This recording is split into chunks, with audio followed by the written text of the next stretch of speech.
Selamat pagi anak-anak. Hari ini adalah hari pertama kalian memasuki tahun ajaran baru 2021-2022. Saat ini kita akan belajar di tema 1, subtema 1, pembelajaran 1, tumbuhan sahabat. Anak-anak, kalian melihat gambar di bawah ini adalah sebuah interaksi antara makhluk hidup, manusia, hewan, dan tumbuhan. Anak-anakku sekalian, tujuan pembelajaran kita pada pagi hari ini adalah siswa mampu menemukan ide pokok dan informasi penting. 2. Siswa mampu mengidentifikasi bagian bunga sebagai alat perkembangbiakan generatif. 3. Siswa mampu melaporkan perkembangbiakan generatif melalui tabel dan manfaatnya dengan benar. 4. Siswa mampu menyebutkan kehidupan sosial budaya dari 2 negara ASEAN terkait kondisi geografis dengan benar. 5.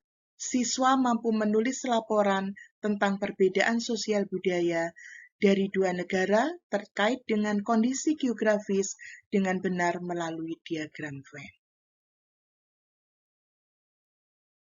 Anak-anakku, di buku siswa, kalian melihat di halaman 2 dan 3, ada teks yang menyatakan bagaimana jagung berkembang biak. Kalau melihat diagram yang ada, bahwa di sini ada 5 paragraf. Setiap paragraf memiliki ide pokok. Kalian nanti menuliskan bagaimana ide pokok itu. Namun sebelumnya, apa yang dimaksud dengan ide pokok? Ide pokok disebut juga gagasan pokok. Ide pokok atau gagasan pokok adalah ide yang disampaikan menjadi suatu pokok pembahasan dalam suatu paragraf. Nah, nanti kalian akan menemukan di paragraf 1, paragraf 2, paragraf 3, paragraf 4, paragraf 5. Nah, nanti kalian di sini bisa melihat bahwa di paragraf pertama, yaitu bahwa jagung adalah sebagai makanan pokok tidak hanya di Indonesia, namun di beberapa negara lainnya menjadikan jagung sebagai makanan pokok. Di paragraf kedua, bahwa jagung itu ditanam dengan biji. Jadi perkembangbiakan jagung melalui biji. Di paragraf 3 ditemukan yaitu perkembangbiakan jagung itu terjadi karena serbuk sari menempel di kepala putik. Maka terjadilah yang namanya pembuahan. Setelah terjadinya pembuahan yang berada di bunga tersebut, maka akan menjadi buah.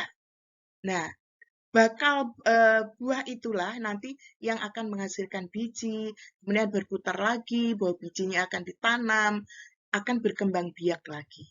Jadi cara berkembang biakan jagung itu melalui bunga.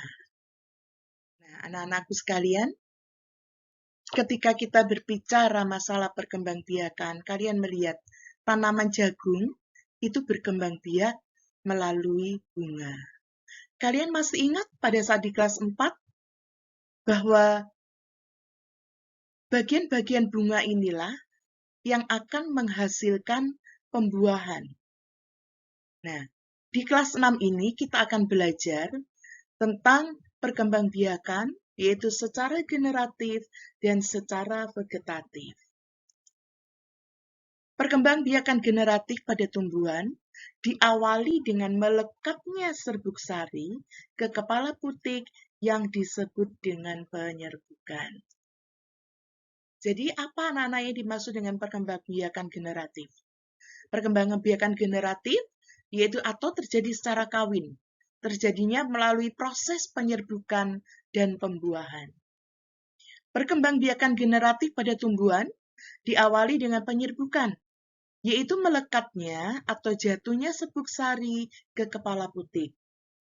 Setelah terjadi penyerbukan, pada serbuk sari tumbuh bulu serbuk sari yang menuju ke ruang bakal biji.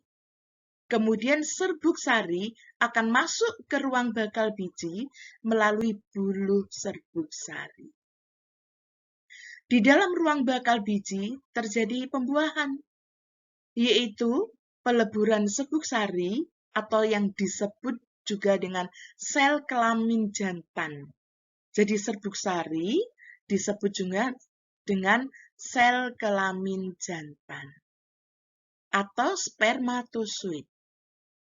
Dengan kepala putik atau sel kelamin betina atau yang disebut dengan sel telur. Kemudian dari hasil pembuahan tersebut dinamakan sigot. Sigot berkembang menjadi lembaga. Lembaga berkembang menjadi bakal biji. Bakal biji berkembang menjadi biji dan bakal buah. Kemudian bakal buah berkembang menjadi daging buah.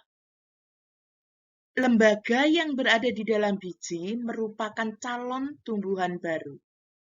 Tumbuhan yang berkembang biak secara generatif antara lain padi, mangga, durian, jambu, tomat, lombok, semua tanaman yang berkembang biak secara generatif melalui biji. Nah, anak-anak, jadi sekarang kalian sudah mengerti, jadi perkembangbiakan secara generatif diawali dengan bagian-bagian bunga tadi. Ya, jadi dari bagian-bagian bunga tadi, kalian akan mengetahui akan terjadi perkembangbiakan secara generatif. Nah, anak-anak, kalian melihat bunga ini cantik-cantik ya? Bunga ini disebut bunga apa? Iya, benar, bunga kamboja. Kemudian ini cantik ya, kelihatannya seperti burung. Ini adalah bunga anggrek burung. Yang di bawah ini juga tidak asing, adalah teratai yang biasanya tumbuh di air, di kolam-kolam ikan. Itu akan cantik kalau ada bunga teratainya.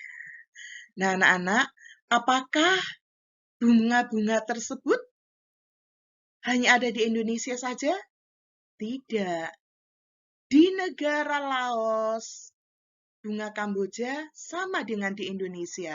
Di Indonesia yang terkenal memakai bunga kamboja itu adalah Bali.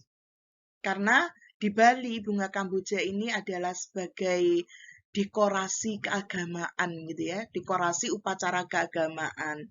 Dan tari-tarian, kalau kalian masih ingat bahwa tari pendek itu selalu menggunakan bunga kamboja, kemudian disebar di depan tamu-tamu, itu adalah sebagai penyambutan tamu gitu ya. Nah, apakah hanya di Bali? Tidak. Di Laos pun, di negara Laos, Kamboja juga digunakan sebagai properti atau dekorasi dalam upacara keagamaan juga. Nah, ini kalau kalian melihat, ini juga di Thailand. Di Thailand itu juga memakai ikon-ikon dari bunga teratai, gitu ya.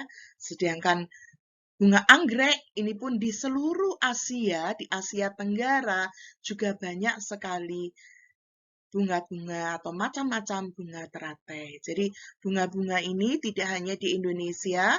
Mengapa tumbuh di negara seperti Laos, Thailand, dan negara-negara lainnya? Mengapa? Karena di ASEAN kesamaan kondisi geografis. Jadi kondisi geografisnya hampir sama. Nah, anak-anak, sekarang kita akan belajar tentang ASEAN. ASEAN ada berapa, anak-anak? ASEAN ada 10 negara yang tergabung di ASEAN.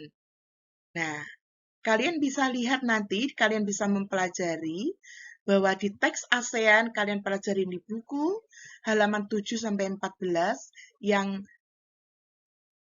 belajar tentang kehidupan sosial budaya masyarakat ASEAN. Anak-anak, mengapa ASEAN ini dari 10 negara ini mereka bisa berkumpul menjadi satu, membuat jadi komunitas yaitu negara ASEAN.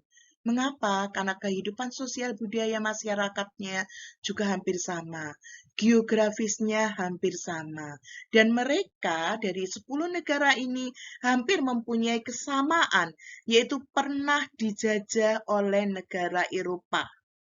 Kecuali satu anak-anak yang tidak pernah dijajah. Dari 10 negara ASEAN, ada satu yang tidak pernah dijajah oleh negara barat gitu ya, negara Eropa, yaitu adalah Thailand.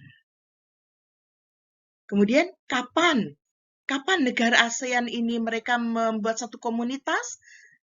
Negara ASEAN ini berdiri pada tanggal 8 Agustus 1967 atas dasar Deklarasi Bangkok. Jadi didirikan pertama kali di negara Bangkok, Thailand. Nah, anak-anak, kalian nanti bisa mempelajari lebih dalam bagaimana kehidupan sosial budaya masyarakat ASEAN di buku kalian, di buku siswa di halaman 7 sampai dengan 14. Kalian nanti akan menemukan pertama kali yang mendirikan negara ASEAN ini hanya 5 negara saja. 5 negara itu mana? Nah, kalian bisa membaca di teks halaman 7 sampai dengan 14 di buku siswa. Nah, anak, Ibu juga mempunyai evaluasi. Ya, jadi e-link evaluasi sudah Ibu kirim di MS Teams ya. Jadi nanti sudah berupa soal evaluasi yang bisa kalian langsung kerjakan di MS Teams. Demikian anak-anak, pembelajaran kita hari ini. Kalian sudah belajar tentang apa? Tentang ide pokok atau gagasan pokok. Kalian sudah belajar bagaimana perkembangbiakan secara generatif dan bagaimana kalian tahu bahwa perkembangbiakan generatif diawali dengan bagian-bagian daripada bunga tersebut. Kemudian kalian belajar kesamaan geografis dari negara-negara ASEAN. Kemudian kalian akan belajar sosial budaya dari negara-negara ASEAN. Baik anak-anak, terima kasih. Berjumpa besok lagi. Don't give up on your dreams.